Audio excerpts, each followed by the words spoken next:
ኢትዮጵያ አሰብ ወደብን በኃይል ለመጠቅለል እየሰራች እንደሆነ አንድ ዓለም አቀፍ ተቋም ባወጣው መግለጫ አጋለጠ። በስፋት እንዳስሰዋለን። መከላከያ የፋኖ ታጣቂ ኃይልን መደምሰሱን የገለጸ ሲሆን ፋኖ በፊናው የአማራ ክልል የጸጥታ ኃይልን ሙሉ በሙሉ ማፍረሱን ገልጿል። በመጽሔታችን ሰፋ ያለ ዘገባ ይዘንበታል። የህወሓት ኃይሎች ከፍተኛ ዘረፋ ላይ መሰማራታቸውን አንድ የህወሓት ከፍተኛ አመራር አጋልጠዋል። እንዲሁም ትግራይ ክልልን መከላከያ ሰራዊቱ ሙሉ በሙሉ መቆጣጠሩን ከውስጥ ምንጮች አረጋግጠናል። የዛሬው መጽሔታችን አበይት ርዕሶች እነዚህ ናቸው። በስፋት እንዳስሳቸዋለን። ሰብስክራይብ በማድረግ የደወል ምልክቷን በማብራት የቤቱ አባል ትሆኑ ዘንድ በታላቅ አክብሮት እንጋብዛለን። ላይክና ሼርም አይረሳ። ወደ መጽሔታችን እንለፍ። በአማራ ክልል በሁለቱም ኃይሎች መካከል እየተደረገ ያለው ጦርነት ተጠናክሮ ቀጥሏል። ራሱን የአማራ ፋኖ ብሎ የሚጠራው ታጣቂ ኃይል በዘመቻ አንድነት የክልሉን የጸጥታ መዋቅር በማፍረስ ክልሉን ከ90 በመቶ የሚሆኑን አካባቢ መቆጣጠር መቻሉን ባወጣው መግለጫ የገለጸ ሲሆን የሀገር መከላከያ ሰራዊቱ በፋኖ ኃይል ላይ ጠንካራ ምት በማሳረፍ በትነነዋል ብለዋል። ሰራዊቱ ፋኖ ዘመቻ አንድነት በሚል ያወጀውን የማጥቃት እርምጃ ወታደራዊ ጸረ ማጥቃት እርምጃ በመውሰድ ፋኖን በመበታተን እየደመሰስነው እንገኛለን ብለዋል። የምስራቅ እዝ ክፍለ ጦር በፋኖ ኃይል ላይ አስፈላጊውን እርምጃ ወስዷል ሲል መከላከያ ሰራዊቱ ያደረሰን ዘገባ ያመላክታል። የምስራቅ እዝ ክፍለ ጦር በሰሜን ጎጃም ዞን በብር አዳማ፣ ጠጠር ማርያም፣ ሸዋራ፣ ጎንጂ ቆላ፣ ሮብ ገበያና አዴት ዙሪያ ባደረገው ስምሪት በፋኖ ላይ እርምጃ መውሰዱን አስታውቋል። የምስራቅ እዝ ክፍለ ጦር ምክትል አዛዥ ለውጊያ አገልግሎት ድጋፍ ሌተናል ኮሎኔል ንጉሴ ደገፉ የክፍለ ጦሩ ሰራዊት የአካባቢውን ሰላም ለማስጠበቅ በተለያዩ አካባቢዎች ስምሪት በማድረግ በዘረፋና እገታ ላይ የተሰማራውን የፋኖ ቡድን የመደምሰስ ተልዕኮን እየተወጣ ይገኛል ብለዋል። ሰራዊቱ ጠላትን እግር በእግር በማሳደድ 31 የፋኖ አባላትን በመደምሰስ 8 የፋኖ አባላት እጃቸውን እንዲሰጡ ማድረጉን የገለጹት ሌተናል ኮሎኔል ንጉሴ በዘመቻውም የተለያዩ የነፍስ ወከፍ መሳሪያዎችና ተተኳሾች እንዲሁም ሞተር ሳይክል መማረክ መቻሉን ተናግረዋል። ፋኖን በማሳደድና የገባበት በመግባት ሌት ተቀን ወታደራዊ ሳይንስና ጥበብን በመላበስ የመደምሰስ ተልዕኳችንን በውጤታማነት እየፈጸምን ነው ያለው ደግሞ የክፍለ ጦሩ አባል 10 አለቃ ቶሎሳ ሙሲሳ ነው። ፋኖ በአራቱም አካባቢዎች በመከላከያ ሰራዊቱና በክልሉ የጸጥታ ኃይል ጠንካራ እርምጃ መውሰዱን ገልጿል። የክልሉን 90 በመቶ የሚሆኑን አካባቢ ተቆጣጥረን እያስተዳደርን እንገኛለን ብለዋል። በተለይም የደፈጣ ጥቃት በመሰንዘር በጸጥታ ኃይሉ ላይ ከፍተኛ ጉዳት አድርሰንበታል ብለዋል። በክልሉ የጸጥታ መዋቅር ውስጥ ያሉ አመራሮች ለፋኖ መረጃ በመስጠት ይከሰሳሉ። በተለይም ሰራዊቱ ከቦታ ቦታ ሲንቀሳቀስ የመንግስት ሰዎች ለፋኖዎች ቀድመው መረጃ የሚሰጡ በመሆኑ ሰራዊቱ መንገድ ላይ አድፍጠው በሚጠብቁት የፋኖ ታጣቂዎች ከባድ ጥቃት ይሰነዘርበታል። እንደዚህ አይነት ጥቃቶች በሰራዊቱ በተደጋጋሚ ተፈጽመውበታል። በሰሞኑ የክልሉ መንግስት ከፍተኛ ቁጥር ያለው የአድማ ብተናና የፖሊስ ኃይል አስመርቋል። ይሁን እንጂ ምን ያህሉ ለመንግስት ታምኖ ይቆያል የሚለው አነጋጋሪ ነው። የአሁኑ የፋኖ ታጣቂ ኃይል አመራሩና አባላቱ አብዛኛዎቹ የቀድሞው የአማራ ልዩ ኃይል አባላት የነበሩና መሳሪያቸውን ይዘው ፋኖን የተቀላቀሉ ናቸው። የአሁኑ አድማ ብተናዎች የቀድሞውን ልዩ ኃይል መንገድ እንደማይከተሉ አስተማማኝ ዋስትና የለም። ፋኖ ከዚህ በፊት የሰለጠኑ የአድማ ብተናዎችም አብዛኛዎቹ ተቀላቅለውናል ብለዋል። አሁንም የሰለጠኑት ከፍተኛ ቁጥር ያላቸው የአድማ ብተና አባላት መሳሪያቸውን ይዘው ወደኛ ነው የሚመጡት ሲል ተናግረዋል።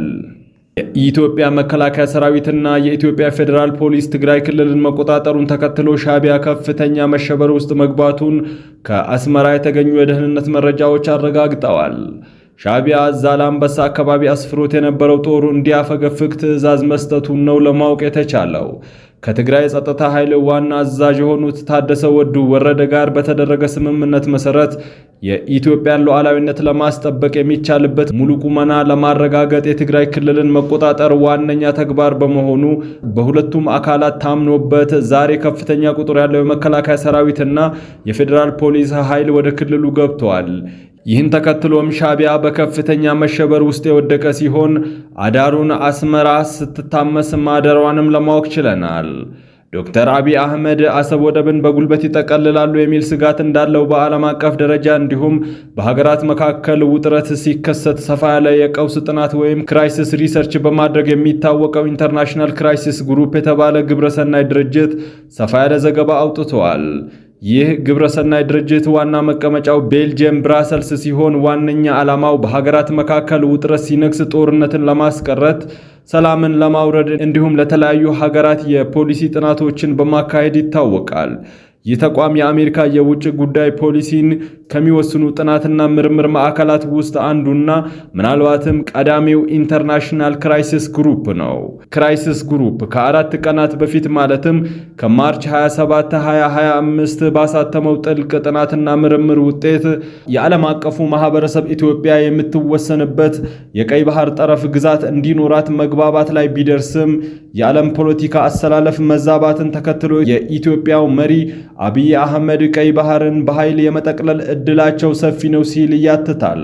ሩሲያ ክሪሚያን፣ እስራኤል የጎላን ግዛትን በኃይል ከመጠቅለላቸውን ባሻገር አሜሪካ የኃይል አማራጭን ሳይቀር በመጠቀም የግሪንላንድ ግዛትን በኃይል ለመጠቅለል ያላቸው አቋም ለዶክተር አብይ አህመድ የልብ ልብ ሊሰጣቸው ይችላል ብለዋል በዘገባው። ምንም እንኳን ጠቅላይ ሚኒስትር አብይ አህመድ ከኤርትራ ጋር ወደ ጦርነት እንደማይገቡ ቢጠቅሱም ዲፕሎማቶች ግን ወደ ጦርነት ሊያመሩ የሚችሉበት እድል በጣም ከፍተኛ መሆኑን ገልጸዋል። ባለፉት 2 ዓመታት የትግራይ ክልል ጊዜያዊ አስተዳደር ፕሬዝዳንት ሆነው ያገለገሉትና ከስልጣናቸው እንዲነሱ መደረጋቸው የሚነገርላቸው አቶ ጌታቸው ረዳ ትግራይ ውስጥ ማህተም በኃይል ሲነጥቅ የነበረው ቡድን ዘረፋ ላይ መሰማራቱን ገለጹ። አቶ ጌታቸው ረዳ በፌስቡክ ገጻቸው ባሰፈሩት መልእክት ባለፉት 20 ቀናት በትግራይ የሚታየው የፖለቲካ ትርምስ ስልጣን ወይንም ሞት ሽረት በማለት የተነሳ ቡድን ላለፉት 2 ዓመታት የተበተበው ሴራ የመጨረሻ ምዕራፍ መድረሱን ያመላክታል ብለዋል።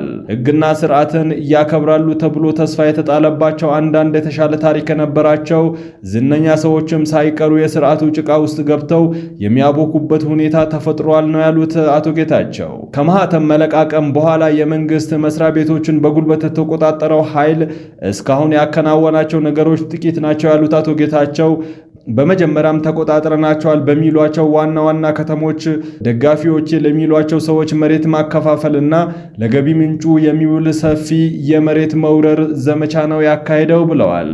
ዋነኛው ትኩረትም በመቀለ፣ በሽሬ፣ በታች ቆርቆር፣ በአክሱምና በማይጨው እንዲሁም በአዲግራትና አካባቢው መሆኑን አስረድተዋል።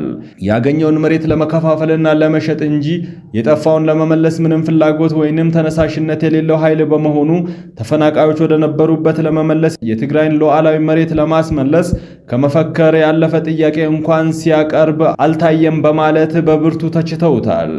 ስለ ተፈናቃዮች ምዕራብ ትግራይ ተሳስቶም የሚያነሳበት አጋጣሚ የለም፣ አጀንዳውም አይደለም ብሏል አቶ ጌታቸው። ለአቶ ጌታቸው ትችት በእነ ደብረጽዮን ገብረ ሚካኤል የሚመራው የህወሓት ቡድን እስካሁን ምንም ምላሽ አልሰጠም። ውድና የተከበራችሁ የጥበብ ሚዲያ ቤተሰቦች የዛሬው ዜና መጽሔታችን በዚህ አብቅቷል። ጥበብ ሚዲያ በጋዜጠኞች የተመሰረተ ሙያዊ ስነ ምግባርን አክብሮ ሚዛናዊና ተአማኒ መረጃዎችን የሚያደርሳችሁ የህዝብ ድምጽ የሆነ ሚዲያ ነው። ሰብስክራይብ በማድረግ የደወል ምልክቷን በመጫን የቤቱ አባል ትሆኑ ዘንድ በታላቅ አክብሮት እንጋብዛለን። ለነበረን ቆይታ ደግመን ደጋግመን እናመሰግናለን። ሰላም።